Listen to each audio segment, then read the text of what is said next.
अस्सलाम वालेकुम। आलू गोश्त की इस रेसिपी को मैं आपके साथ शेयर करने जा रही हूँ। बहुत ही कमाल की रेसिपी है और इसको बनाकर आप देखिएगा, आप परफेक्ट हो जाएंगी आलू गोश्त को बनाने में। तो शुरू करते हैं। बिस्मिल्लाहिर्रहमानिर्रहीम। तो यहाँ पर मैंने लिए हैं आधा किलो आलू और उनको धोकर छील लिया था और इसके बाद इसको गोल गोल टुकड़ों में काट लिया है, क्योंकि आलू गोश्त के अंदर इस शेप के अंदर अगर आलू को डाला जाए तो बहुत ही खूबसूरत दिखते हैं।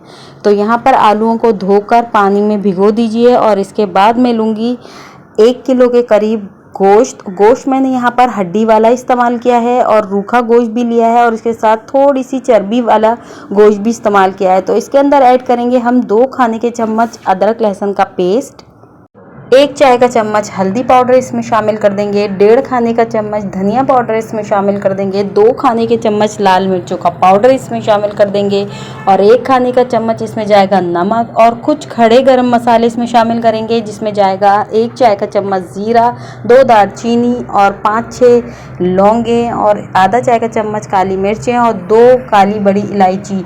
खड़े गरम मसाले शामिल करने के बाद 1 कप दही फेंटा हुआ हम इसमें शामिल कर देंगे और 4 अदद दरमियानी साइज़ की प्याज स्लाइस में काट के बारीक बारीक हम ऐड कर देंगे। 1 कप इसमें ऑयल ऐड कर देंगे, शामिल कर देंगे और इसके साथ इसको अच्छे तरीके से मिक्स कर लेंगे। यहाँ पर मैं एक बात आपको बताती चलूँ कि जब भी मैं अपनी रेसिपी के अंदर मसालों का इस्तेमाल करती हूँ तो मेजरमेंट कप्स और स्पून का इस्तेमाल करती हूँ, ताकि जो मेरी रेसिपी है वो परफेक्ट बनकर तैयार हो और आप भी इसको फॉलो किया कीजिए, क्योंकि इस तरीके से कभी भी रेसिपी का जायका ख़राब नहीं होता। तो यहाँ पर तमाम जो मसाले हैं मिक्स हो चुके हैं। इसके साथ ही हम इसके अंदर ऐड कर देंगे 2 गिलास के करीब पानी, क्योंकि ये बीफ का गोश्त है इसलिए इसको टाइम लगेगा, 1 घंटा लगेगा इसको पकने के लिए। चलें फिर इसको रख देते हैं मीडियम टू स्लो हीट के ऊपर, ताकि हमारा बीफ जो है अच्छे तरीके से टेंडर हो जाए।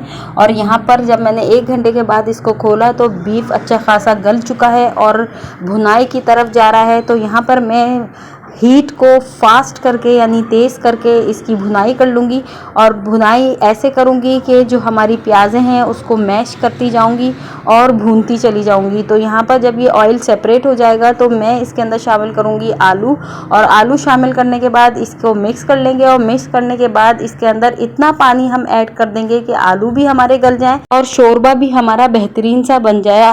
तो यहाँ पर जो है 10 मिनट के लिए हम कवर करके रख देंगे। 10 मिनट के बाद आलू गल जाएंगे और इसके बाद हम चेक कर लेंगे। अगर हमें और शोरबा चाहिए होगा तो हम मज़ीद पानी भी ऐड कर सकते हैं।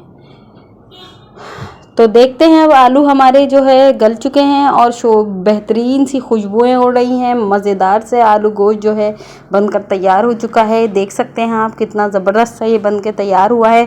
जिस तरह ये दिखने में अच्छा लग रहा है इतना ही खाने में ये ज़बरदस्त है, तो ज़रूर ट्राई कीजिएगा। तो इस वक्त हम डाल देंगे गरम मसाला पाउडर 1 टीस्पून और थोड़ा सा हरा धनिया इसमें ऐड कर देंगे और इसको ज़रूर ट्राई कीजिएगा। इस रेसिपी को बहुत ही ज़बरदस्त जायके से भरपूर ये रेसिपी है। इंशाल्लाह आप बनाएंगे तो आप भी परफेक्ट हो जाएंगे आलू गोश्त बनाने में। तो इजाज़त दीजिए, अल्लाह हाफिज़।